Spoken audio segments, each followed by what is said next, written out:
The gift of life and then a gift of pampering. A special group of women get a well-deserved break. That's the focus of tonight's Insight.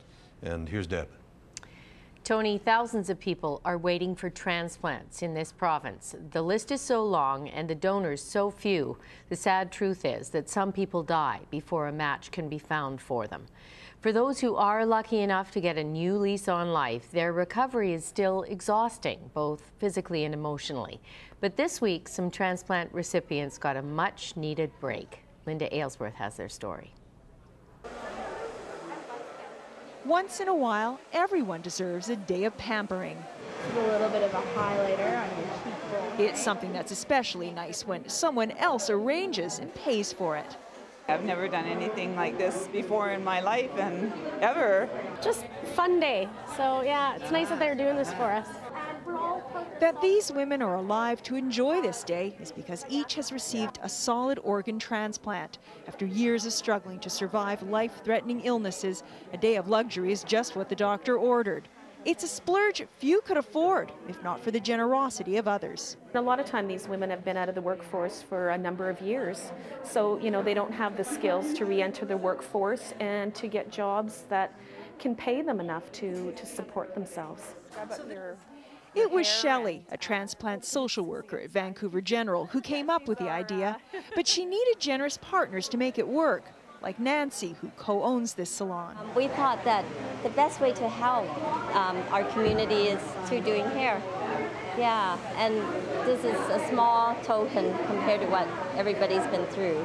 I basically had very little heart function left. It's been 5 years since Diane's life was saved by a heart transplant.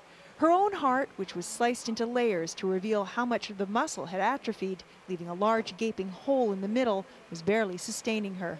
I'm only here because of the grace of my donor's family. I can't imagine the love and generosity. Cheryl, who has cystic fibrosis, is equally grateful to the family who donated their loved one's lungs to her. She got her transplant last year.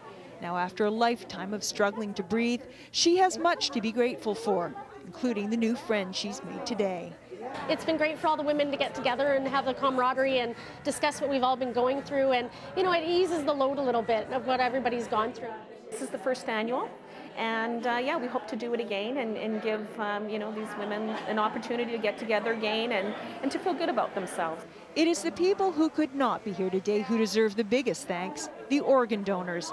Thanks to them, these women, the ones lucky enough to receive a transplant, are alive and well and able to enjoy such a day. I can't believe some of the change and stuff like that. Yeah. Oh, good. There's Ruby.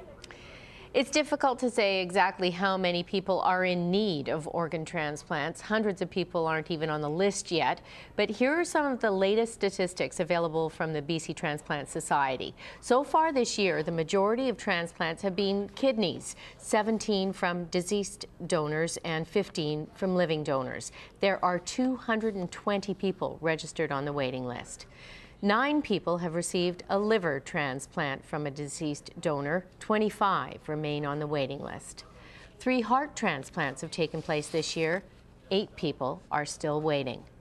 17 people are waiting for a single lung transplant. And there's been 1 double lung transplant. 6 people are still on that waiting list.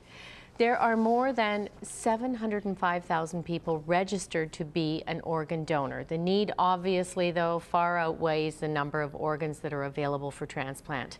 To learn more about how you can become a donor, you can log on to our website and click under links in the news. And Tony, that's tonight's Insight.